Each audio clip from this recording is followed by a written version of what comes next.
Moscow 2001.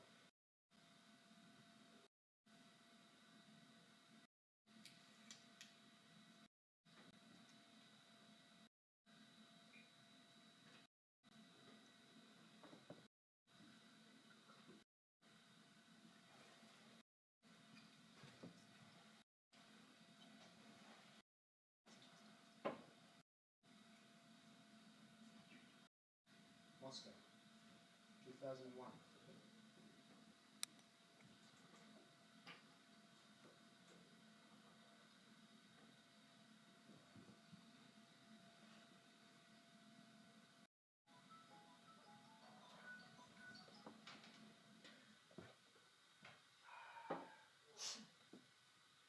Okay.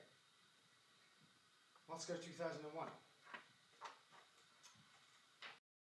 Take one A. Take one. Take three. Take one. Take one side A.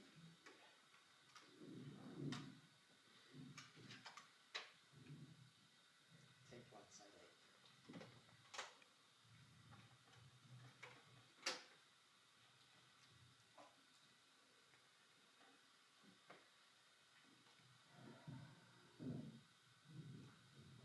Take one side A. First entry. Just been out shopping.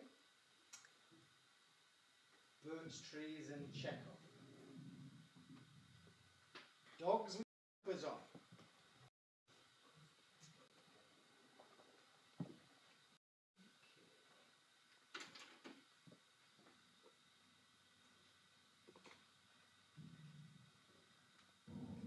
Sunday, 16th of December 2001. Well, I'm in Moscow, and tape is to chart the various experiences and thoughts that I have while I'm here.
And as per made a stop at the supermarket, which is plenty miles away. Anyway, I got some food, so we'll see how it goes. Hopefully I'll have something a bit more inspirational to say the next time. The next time I talk. Children of Stalin. The lovely Masha. The Pelmani incident. Capitalist! Capitalist! The homeless Ukrainian. Avoid the police. Yes. Avoid the police. It's snowing like I've never seen it snow. It's snowing like I've never seen it snow.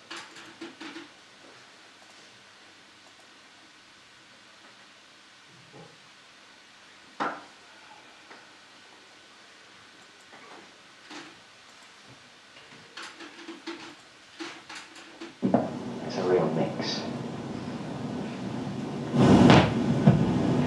I'm staggering back, and it's like 11 o'clock in the morning, and outside it's snowing. It's snowing like I've never seen it snow before, and it's just full. The air is thick, white with this stuff, and it blows in your eyes and up your nose and everywhere, and the sun is blotted out by this mist of snow. I'm drunk. I've been out since 5 o'clock yesterday afternoon, so that's about 15 hours, and it's been a really good night, a really fucking good night. And I started off with the English first party. We were there, and we were drinking vodka and dancing, and I was late. I wasn't dancing. I was drinking and eating and talking, and Sergei was drunk, and it was lovely. And then we went to the Irish bar, which was crazy, this tiny little Irish bar, and they're singing karaoke tunes so badly, so cheesily, and I walk in and I'm grabbed by some random Russian woman who whirls me around and dances with me and pulls my hat off my head, and then I just drink. So I'm there, but I stay quite sober, and then go off to meet Tony at the casino, and the casino he fucking works at is the man of the casino. Jeez, the Shangri fucking it is amazing. It's just like $200 to get in, all that la-di-da. We meet him, his mate Mark, go to a bar, the last drop, then we go to the Hungry Duck, the eponymous Hungry Duck full of women, and I meet a Russian girl who's just got back from Thailand, and she was over there doing a sex show, and she was... Okay. New Year's Eve. I began to be obsessed with The Rough Guide to Moscow, published 2001.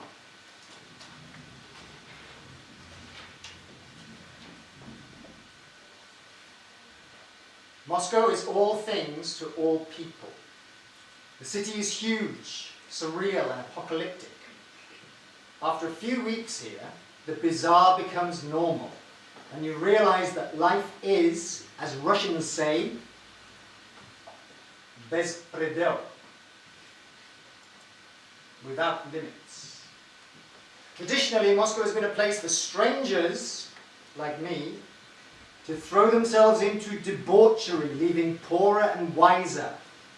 Its Puritan stance in Soviet times was seldom heartfelt, and with the fall of communism, it has reverted to its lusty, violent ways. It has reverted to its lusty, violent ways that foreigners like me have noted with amazement over the centuries.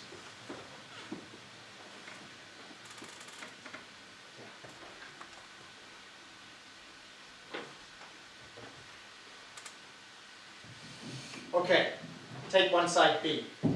Stary Novi God. Stary Novi God. Soldiers on the street, no legs. 31 today. 31 today. Me, not this. Went to meet the English girls.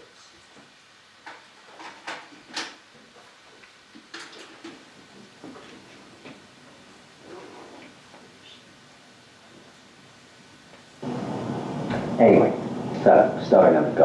so I've got to go out and celebrate Old New Year. Didn't quite know what to do, and so I ended up going to meet the girls that I met the week before, as in Melissa and Sarah, the young punk, and Matt, the camp punk, skateboarding, non-drinking, smoking, ex-Christian. So we all go out, and as a bit of a fuck-up, I ended up going to see a film called Zoolander. It was really fucking funny. I thought it was going to be shit, but I was surprised it was brilliant. And then we went out to a bar in Kuznetsky Most, next to the infamous Hungry Duck, where all the girls dance on the bar and take their clothes off and ride around each other for bottles of champagne, which is always fun to watch. Anyway, we didn't go there. So we go to this place where the vodka is 20 rubles a shot, which is fucking great.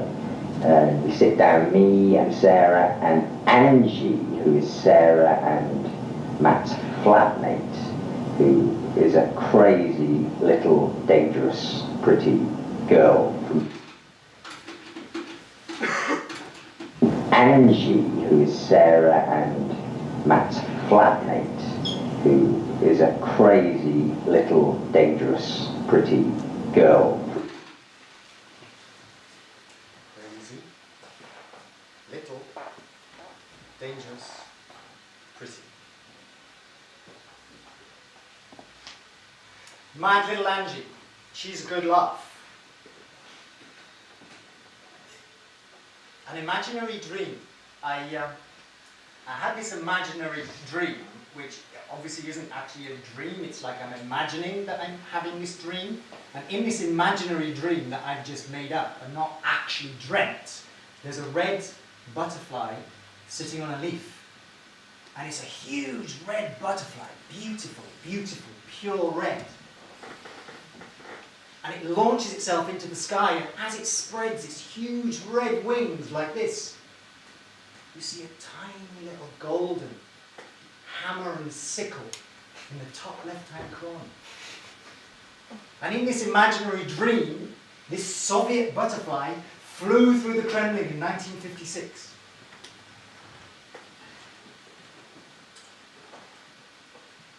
Angela is late for her own party. 300 rubles to see a live cock.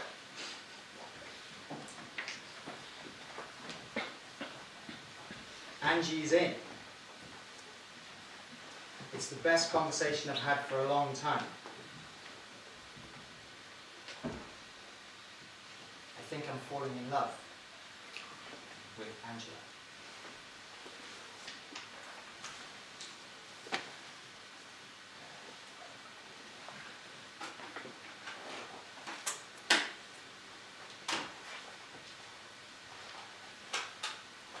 Take two.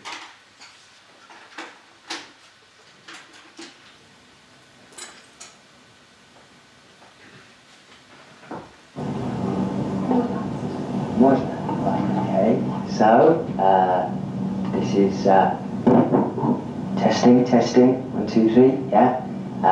This is February 14th, 2002, and got Angela here today. Привет, it's just a привет. Yeah, and she's going to говорить об очень хороший твое спектакль об меня. Правда? Это моя. Нет. Это моя спектакля. Но я и говорю about pop. Pop. Хорошо, ты вот это. Oh, she just said about the play, and it's about me, and she's going to talk about it. And Take my time, she's obviously. taking time. She's guiding time. Pure genius. You're still waiting. You're still waiting. Pure genius. Still waiting. No. Это мой спектакль. Where does genius accumulate? Это мой спектакль. Where does your genius Oh. accumulate in particular? По. My It's un nuovo spettacolo por My genius lives y Angela. deep, deep within me. It comes from a part that you cannot see. Was your genius exposed by my genius? You know the thing that I did with the wheel and the trolley that you do that and arms and legs. That exposed your genius to it.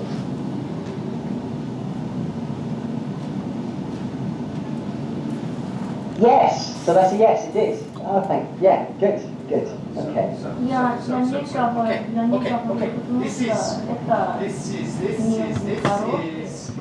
is Valentine's night, 2002. This is Valentine's night after Valentine's Day, 2002, and I'm not in love with Angela. I'm not in love with Angela, but it's Valentine's Day, so I buy a rose. I buy a rose and I buy it for Angela and I leave it outside her door. I don't tell her I've left the rose. It's anonymous rose. I don't love her. I'm not in love with her. It's just I could buy a rose and leave it outside her door, or I could not buy a rose and leave it outside her door. So I buy a rose and I leave it outside her door. She calls me later. And she doesn't know I've left a rose outside her door. She doesn't know that. She wants to come round and clean her clothes. I've got a washing machine.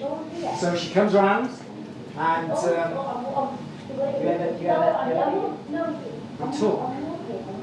talk and we drink.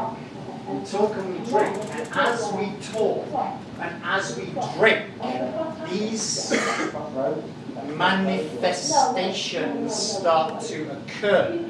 These characters, these inhabited universes start to appear. Let me explain. There's my imaginary flatmate, Michael. Yeah? He lives under the bed. Yeah? But don't go too close because he'll suck your soul underneath if you go too close. No, Michael! Do not suck my soul under the bed. Then there's John. John is our technical manager. He lives in the big old Soviet wardrobe looming over my bed. Yeah, John! Yeah, we'll have a little bit more volume on the next one, okay? And in the kitchen, that's where Mustafa lives. Mustafa is a magic milkshake maker from Morocco. Except he's not really from Morocco, he's from London, he's in there, he's got a sunbed in there, but he makes the best milkshakes ever. Mustafa? Yeah, we'll have about 75 strawberry and vodka milkshakes, please. These people, these characters start to appear, and we have a good time. Angela then. Angela tells me she's bisexual. She tells me about her bisexual adventures. And then we have sex in the kitchen. Don't worry about Mustafa, he's hiding in the fridge.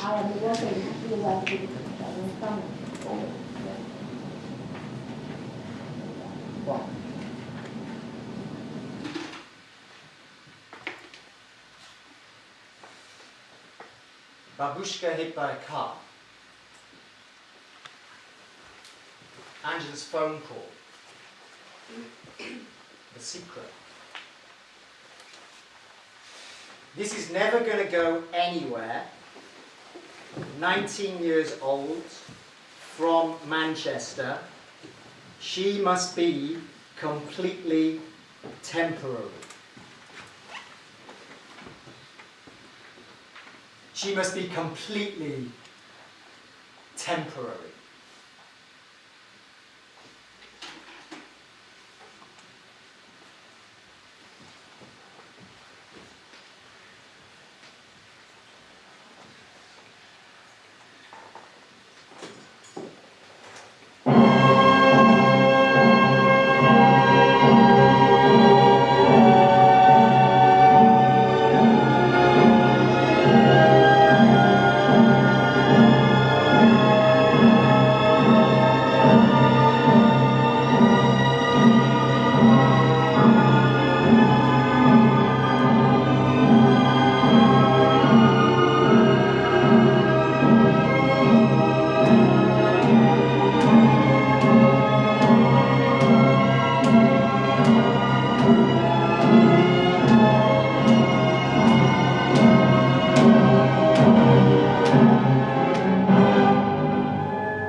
two refugees share a sandwich on the metro.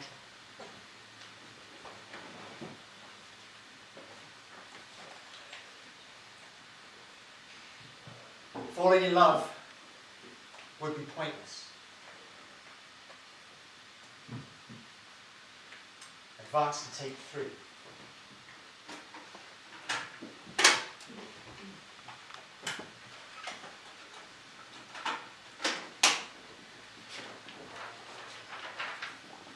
Take 3, side A. Feeling out of control. Biggest buzz. I needed to drink vodka. The Russians are friendly people. Здоровье.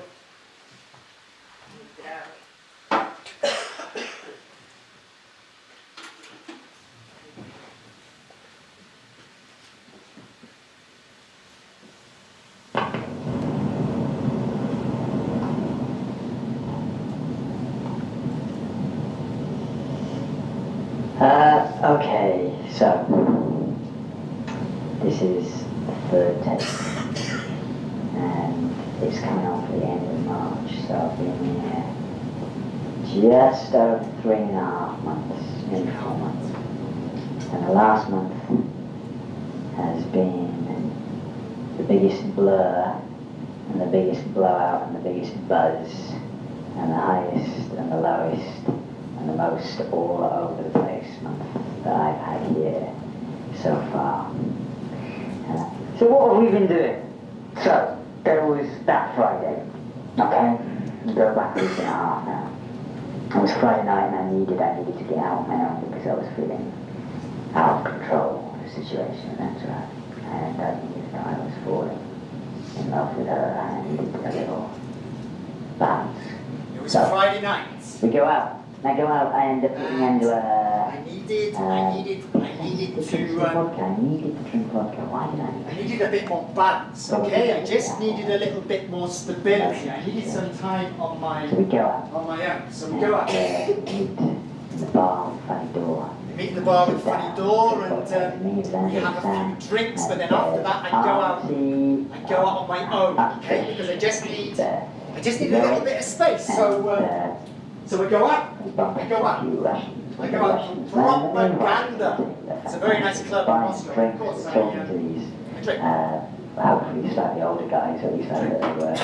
And they're really go out. friendly people. And I'm dancing in Propaganda, and I am dancing with 2 gorgeous girls. There are 2 absolutely gorgeous Russian girls that I'm dancing with. I'm having a good time out on my own, okay? This is why I came Then here. we shoot. We But get then coffee. And there's another girl well coffee because who comes over and starts dancing with me. She's got a big head, and she's got a big body, and she's got these big square glasses. She's a little bit like Thelma from Scooby-Doo, you know? And for some reason, I start dancing with this girl, with the big girl, with the Thelma from Scooby-Doo, and I don't know why I'm doing it. I feel obliged to dance with this big girl and not the 2 gorgeous girls behind me. Beautiful girls on the I go to the toilet. Before I know it, I'm completely I go to the men's toilet, okay? Because I'm a man, so I go to the men's toilet, take a piss. Their rocks and some class A probably E. But I didn't know about this, I'm not sure. Maybe they're just drunk. Maybe Now, they're just drunk as I am. I mentioned it earlier. Anyway, there's a guy in the toilets as well. Angela's bisexual. And Angela's been going on She to me said about trying it with a guy. So Trying it with a I guy. start to talk to this guy in the toilet. I have never done this before in my life, you know, but she said to me, she said, Paul, what are you afraid of? Why don't you just try it? So I've just had a piss, and I come out of the toilet, that he and kind of didn't mind. This He is didn't guy. mind. In fact, he wanted this to. guy, But he was and going, he's no, in the toilet, and he's just stood there, this is my interpretation. I No, go up to I'm him not and I allowed to say, do that. I'm saying exactly the same "Can I kiss fucking you?" thing. And I ended up and he says, kissing him on the lips. And then he says, no, I'm not gay. Which was And fine. I say, Just that's absolutely okay. fine. I'm not gay either. So go back. So And I just go up to that's him. gorgeous. And then there's this other girl with a big head and big hair and big ass. Kiss? Kind of looks a little bit like Kiss this guy. The first time in my life that I kissed a guy. And I feel amazing. Gorgeous. Not because the kiss was any good. I mean, I didn't actually want to kiss the guy. I'm sorry. But because I did something that I was afraid of. I did something I'd never ever done in my life before. I go back into the club. Fucking Thelma. There's Thelma. I'm dancing with Thelma. She's like, right, I'm going home. Come home with me. So I end up going home with Thelma and her boyfriend. This is really, really fucked up. So the car stops at the red light and I just get out the back. That's it. I'm out. I mean, in the front. I don't know where the fuck we're going or what. The car pulls over a bunch of traffic lights. Next morning, I call Angela. All I want to do is see Angela. I am aching to see Angela. So I call her. And she said, oh, how was your night? How was your night? I said, yeah, actually, do you know what? That thing that you said I should do, I did. I kissed a guy. Yeah? It's like a high. And you know, it was cool. I mean, I didn't really enjoy it, but I enjoyed doing it because I'm not supposed to do it. And she was very, very quiet. She said, let's meet in Red Square. So I grabbed some bananas and some juice, I'm in my slippers. I go up to meet Angela in Red Square and I am just so fucking happy to see her. And I can see that there's something wrong, and as she talks to me about this thing that I did that I thought she'd be proud of, I see that she's angry. She's jealous, she's pissed off, and I am so fucking happy. I am so fucking happy that she feels like that. And she says to me, okay, Paul, we need to think about this, okay? We need to think about this. I think we need to have a non-casual based relationship. Okay, yeah. A non-casual based relationship, so like a proper relationship. That's really cool. I really like that. So we take each other by the hands and we are spinning. We are spinning in the middle of Red Square. The sky is blue and everything is fucking wonderful. Just then, we start to have a fight.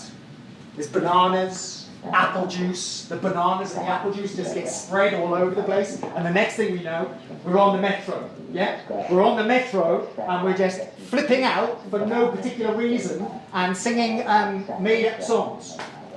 You are you, I am me. We are we are we are we. You are you, I am me. We are we are we are we. You are you, I am me. We are we are we are we. Dzięki. Pожалуйста. Пожалуйста, деньги. Деньги, пожалуйста. Пожалуйста. Пожалуйста, деньги. Деньги. Деньги. Деньги. Then, with the imaginary money that we got, we decided to take imaginary drugs. Oh. But we took too many.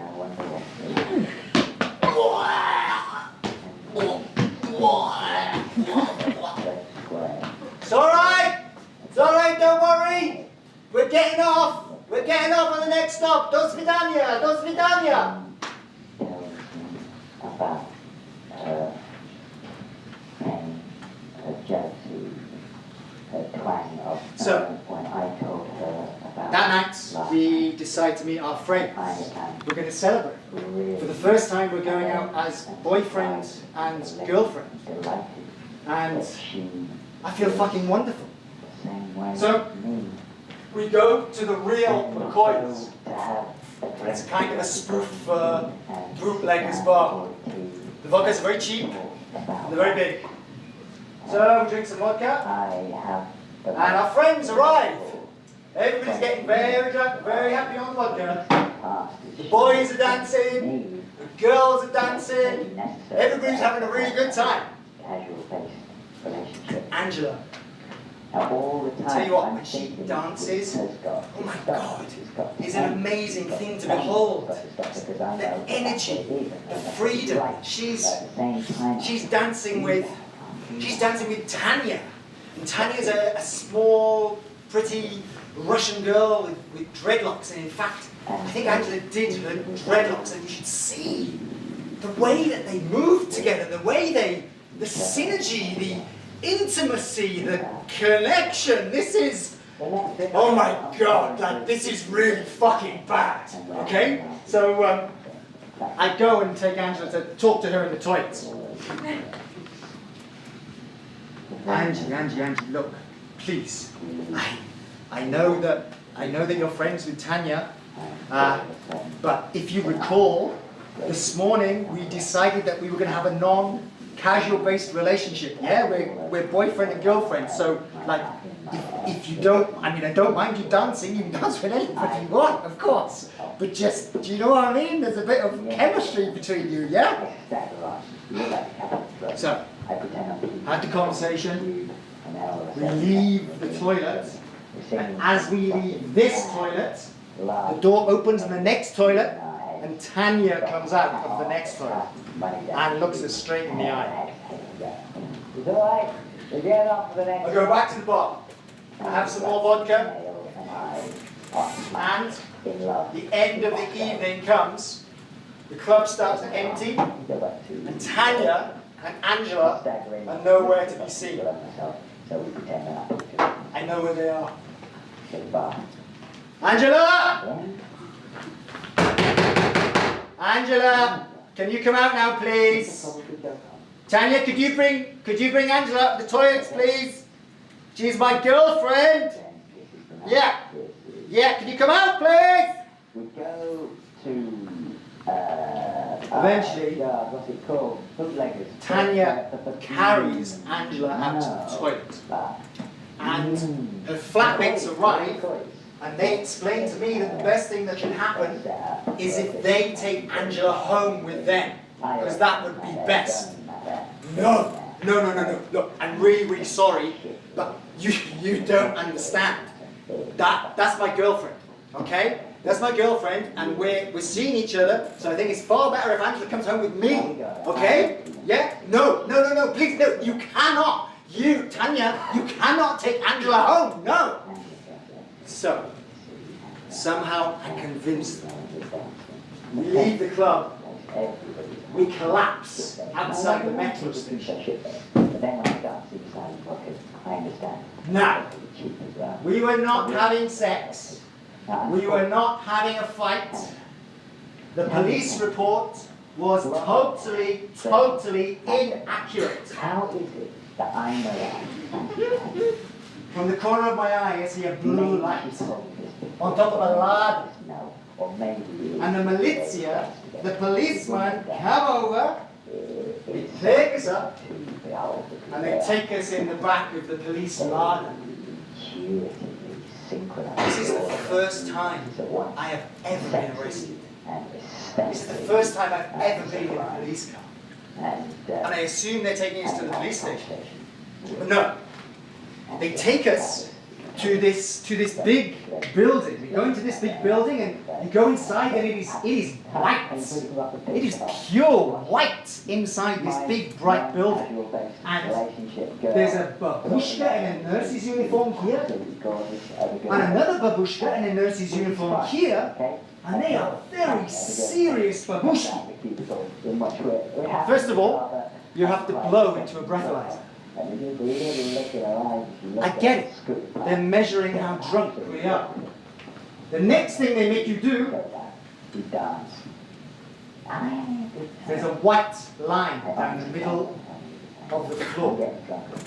And they ask me to walk the line with your hands behind your back. Angela and Tanya end up in a toilet cubicle together. Okay? So I walk the line. Am I pissed off? I try to stick to the rule. You have to remain within the parameters. The parameters that other people give you, or the parameters that you give yourself. Now I have got Sergey and Tanya saying me. I made it to the end of the line. Okay. very fucking... Angela, on the other hand, collapses at the beginning of the line. Starts to get verbally a little bit assertive. We're in the back of the police larder.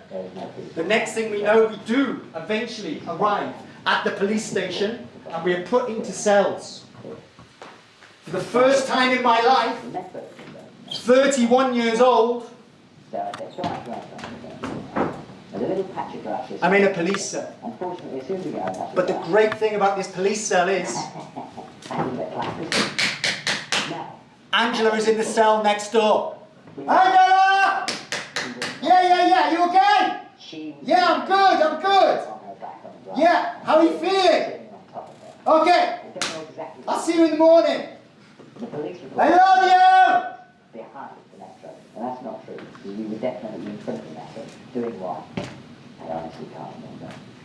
Anyway, we're doing whatever. It's the first time I've been in a police cell. It's the first time I've been locked up like that. The first time I've been arrested, and yet I couldn't be more happier. I couldn't be more content and comfortable, locked away in that cell. And they are taking us down the station. Now, it is for a little bit of a haze. Okay? I scratch our names in the bench. Relatively sensible. Angela is not. She is completely, absolutely arsehole. We get to the station. I sleep. She puts up a big fight and they start to speak. Sounds a cliche, but I'm woken up in the morning by the sound of keys. The policemen go past my cell and they open Angela's cell next door.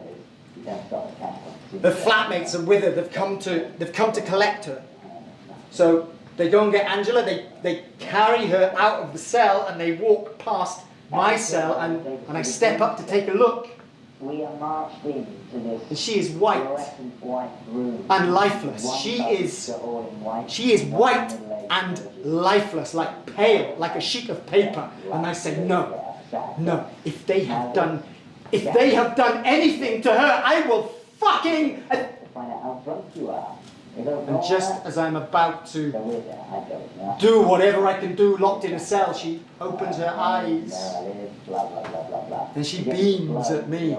And I am, oh my God, I am so fucking relieved and so fucking out of my depth in this situation. Next, we go down. I ran outside. Once we got the results, we packed us back in the car to back down the station. Now, as soon as we get back down the station,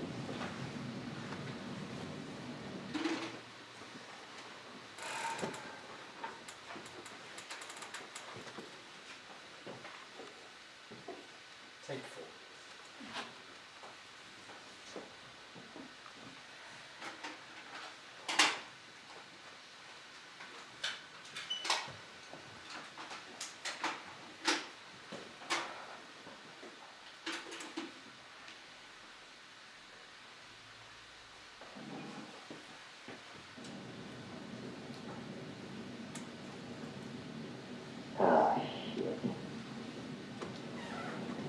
I wonder what's going to happen. What's going to happen? I mean, it doesn't really matter. I mean, it's great. It's all really great. But it's not as if I'm not in awe of her or anything. It's just I'm really surprised by the fact that we connect, we get on each other's soul, different fucking levels. The question is, am I gonna trust that? Am I gonna trust it? Am I gonna let myself go? Am I gonna jump? Or do I save myself? Am I going to let myself go? Am I going to jump? Or do I save myself?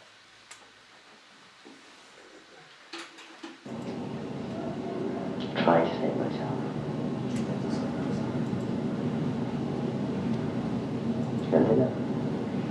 Monday today. I said goodbye to her this morning. Got out and did my stuff today. Well, work for an hour. Beginning of the week. Kevin found out. She went to see Kevin. Life is pretty fucking intense. Which is great. That's why I came. Oh shit! Oh, I fucking love you. I love you. Oh my heart, I love you. And I wish I could say it more freely. I love you.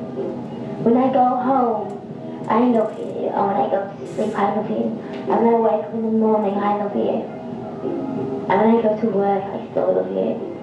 And I think about you on the metro, and I think about you on the way to the shop. And I think about you until I see you again. And when I see you again, I know that I love you even more than I knew before.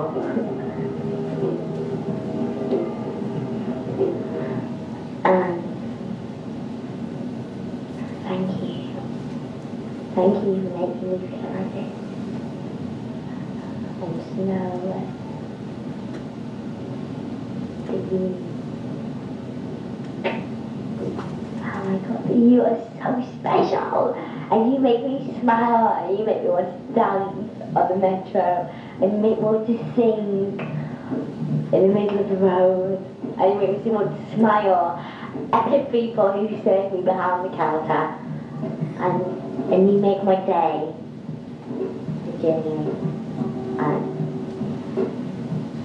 I'm with you all the time, even when I'm not with you, because I think about you every minute, every day.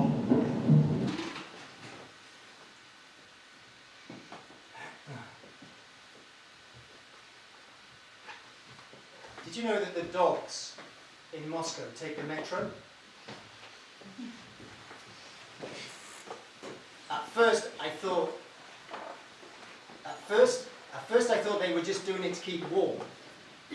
But they get on the metro, then they go however many stops they want to go, and they walk out again. This is the street dogs, you know, the wild dogs on the street. They use the metro.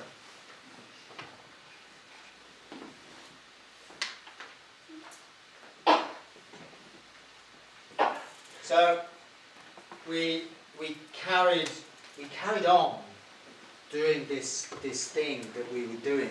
We carried on, and it was good.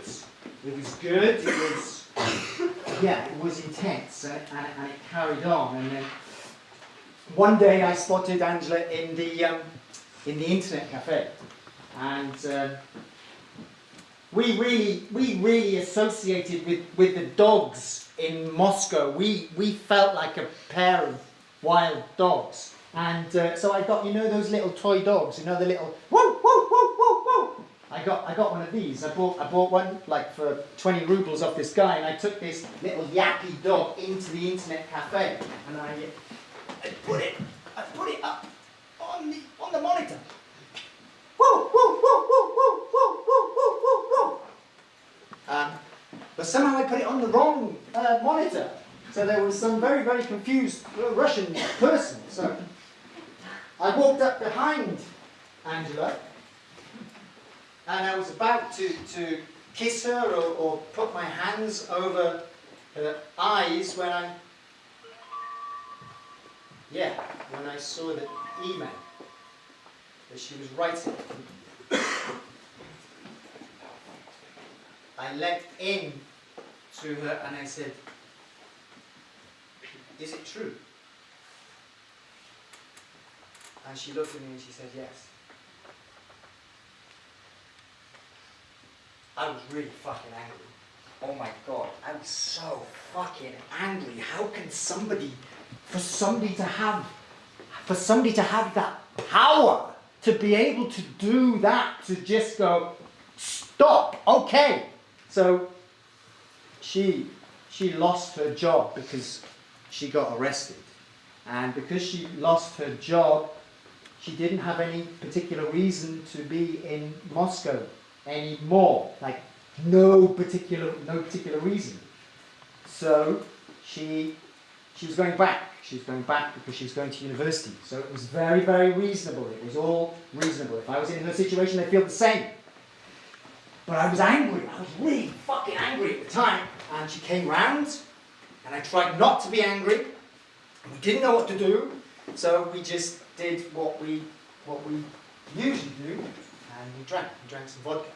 And bit by bit, as the vodka went down, talked it through, and it was just the situation that we just had to face. We just had to face this situation that she was going back. And this thing, whatever this thing is, whatever this thing was that was happening in Moscow, in us, then that would just have to end or start again at some other point in time. We got a second bottle, we probably got a third bottle. There was a range of bottles on the table by the time I dropped one of the shooters and smash! The shooter glass smashed on the floor. And then Angela did something. She did something. She picked up a piece of the broken glass and she said, "Can I cut you?"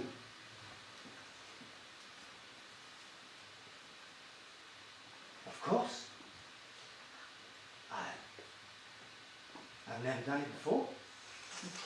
I've never wanted to do it. I'm afraid of doing it. So, yes. Yes, of course. So she took off my top. And she cut me. With a piece of glass. Just by here. Like this. And it hurt, but it was my choice. I owned it, so it didn't really hurt. And then she gave the piece of broken glass to me, and so I cut her here under her right breast.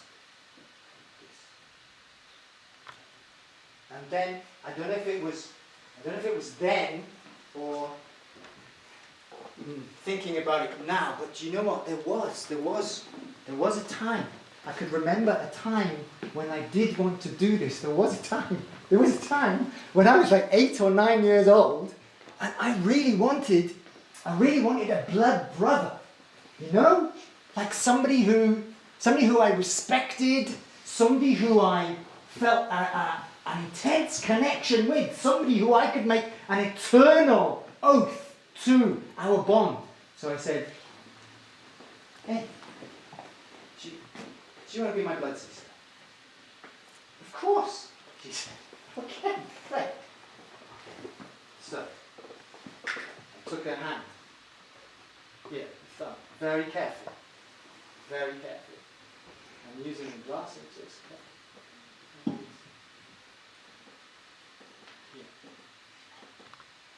And then I gave her the piece of broken glass. Put my hand here. And she pushed very hard. I remember it being very hard. Oh, that is, whoa! All I could do was hold her hand because the fucking pain, that is hard.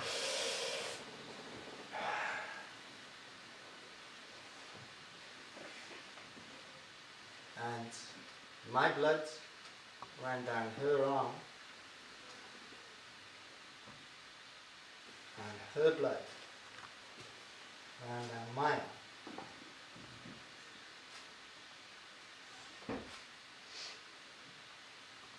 And I don't know where we are or what we're doing, but we are somewhere where I've never been before, and we are together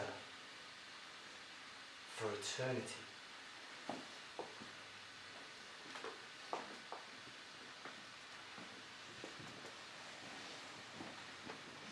we had a little bit of time left before she was leaving, so I thought I'd arrange another magical mystery tour.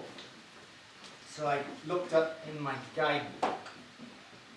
Somewhere outside Moscow. Let's get out of here. Let's go somewhere nice. So, here we go. Suzdal. Suzdal. Suzdal is a Russian fairy tale vision of onion domes above meadows and woods beside the meandering Kamenka River, spanned by wooden footbridges and green with reeds and lilies in the summertime. It looks gorgeous, whatever the season, but especially in winter, blanketed with snow. Suzdal became the religious center of medieval or Kievan Rus, when the Kievan Rus Empire spread east into what we now know as Russia. In its heyday, Suzdal had 50 churches, monasteries and cathedrals. As the town covers only 7 square kilometers, you can comfortably explore it on foot. So, we took the dog. We took the dog. The dog is the nickname for the train that goes out of Moscow. You take the dog, you go to Vladimir, then you get on the little minibus. The minibus takes you to Suzdal, and Suzdal is better than the book describes it. It is picture card perfect. It is beautiful. We walk around, we feed the chickens, we go to the churches, we have some normal times together. But then we get bored of that. So we buy some things. There's lots of little knick-knack stalls. They sell us flags and clackers. This is the local tourist industry. We have a little drink and we wander around celebrating our last magical mystery tour in Russia. Russia! Russia! Russia! But then the night approaches and we're hungry, and I'm aware that it's time for our last supper. We need to eat something. So we decide we're gonna have a fire. We're gonna camp out, we're gonna have a fire. But the snow's just melted, everything's wet, so there's no fire anyway. But we've still got the sausages that we bought, so we wander into the village looking for a restaurant or somewhere we can cook our sausages. Then, we find something. In the center of the town, next to Lenin, there's this big monument. Yeah? It's a big monument with a list of names.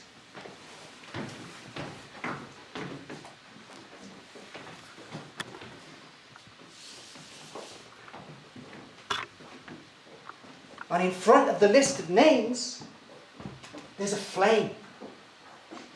This is the memorial to all of the Soviets who gave their lives in the Second World War, the great patriotic war, you know? Did you know that Russia won the war? Did you know that? Because when I was in school, I was taught that it was the Americans and the British who won the Second World War. But then you go to Russia and you talk to the Russians and they tell you how many Soviet citizens died. 27 million. 27 million died to stop the fascists, to stop the Nazis, and they pushed them all the way back from Moscow, all the way back to Berlin. They won the war, and they are proud. They are proud of the fact that they won the great patriotic war, their war. And today, they are as proud as they ever have been of that incredible sacrifice that these 27 million people gave their lives. And to mark this, in every town and in every city is a flame, the eternal flame to the Soviet citizens who made that sacrifice. So, we sat down next to the flame. We found some sticks. and we barbecued our sausages.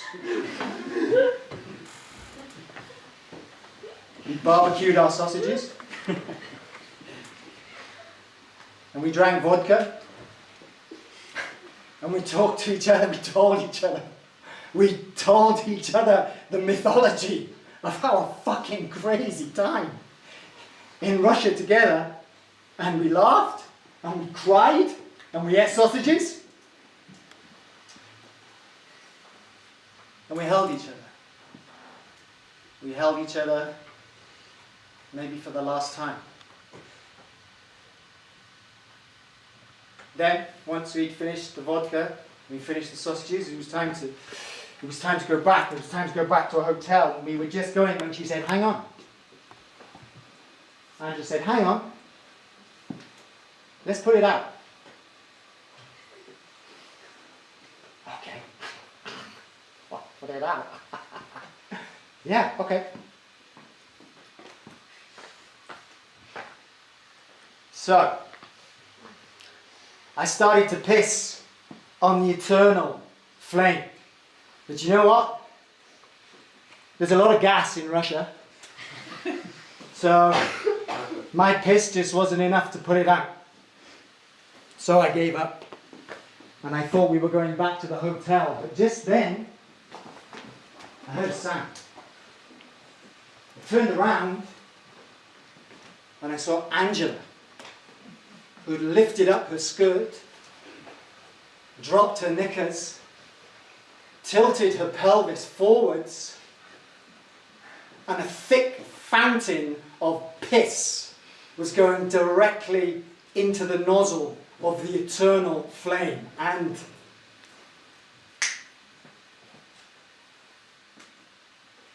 it went out.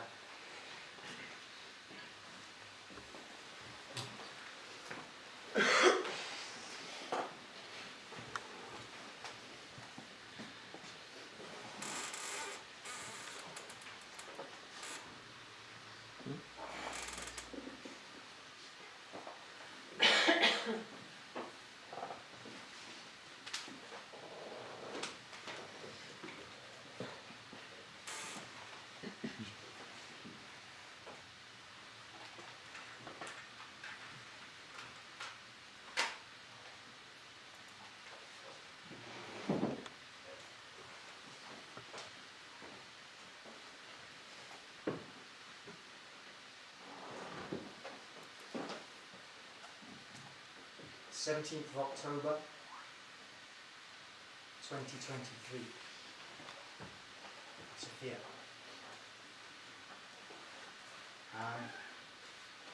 Just made a performance. Well, I think it's a performance. Maybe it's not a performance. Just made a performance about you, Angela. And yeah, I'm 52 years old now, so you would be 40? 40. Doesn't seem so bad now. And actually I tried to write you an email to tell you about the fact that I was going to do this. I wrote the email, but I didn't send it, because I was afraid of what might happen if you wrote back. Which is strange, considering you're the person who stopped me being afraid of doing stuff. I hope you're good. I know you've got a kid. You sent me an email about 12 years ago telling me you've got a kid. I've got a kid too. I'm married. I'm very happily married. I've got a lovely family. And yeah, I always said that one day I'd send you these tapes, so maybe I will. But then, you haven't replied to any of my emails for 12 years, which maybe is a good thing. I don't know. I suppose I always hope that one day we could meet again, and if we did meet again, what if we could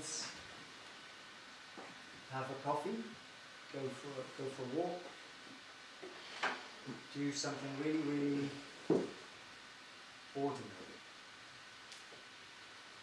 Because we never could do that. We never could do that.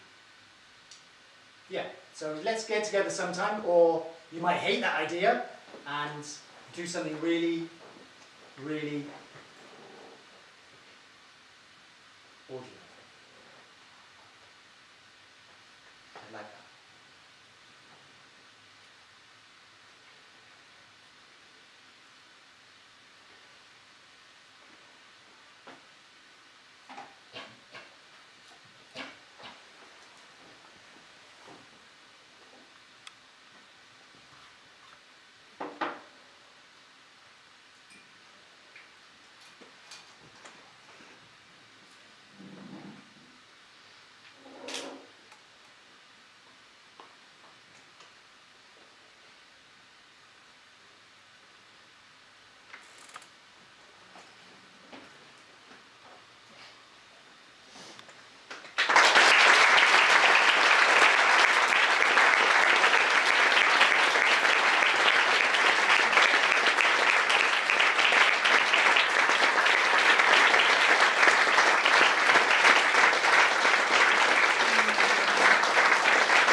Jenkins performance, Moscow Love Story. I know it's late and we all want to go home, but I just want to ask you something. Tomorrow there will be a big discussion about all the performances that you've seen, but since I saw the rehearsals and the performances of both the artist troupe that performed today, there was some connection that we made between these performances, and I would say that this connection is one word. This word is a memory. The first performance is about a memory a long, long time ago. And the second one is for a memory that is close, but still a long, long time ago. So I have a question for you. What is the meaning of memory in theater? What is the reason to remember? Why do we want to go back? Why do we want to recreate? Why do we want to be somewhere else in time? I know it's late for this kind of question, but I think that Paul made it very easy to answer. To live it again with your current self? Sorry, I didn't hear you. To live it again with your current self. To live it again with your current self. And why in front of other people? Why not just for you? It's just a form of catharsis, I think, to kind of grapple with what those memories actually mean to who you are now. Mm-hmm. Someone else wants? Yeah? What it was and what it could have been.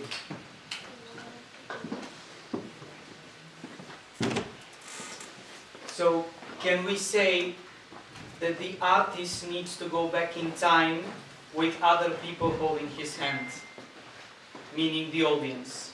Because I felt that what Paul did is that he grabbed our hands and take us back to a very beautiful and very bittersweet story, but we were all there with the silence at the end. So we see why the artist needs to do that, why do we go back with him?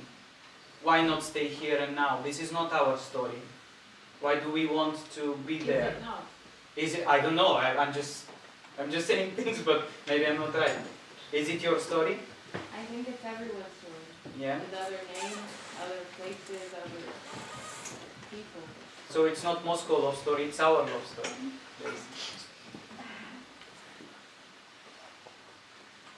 Someone else?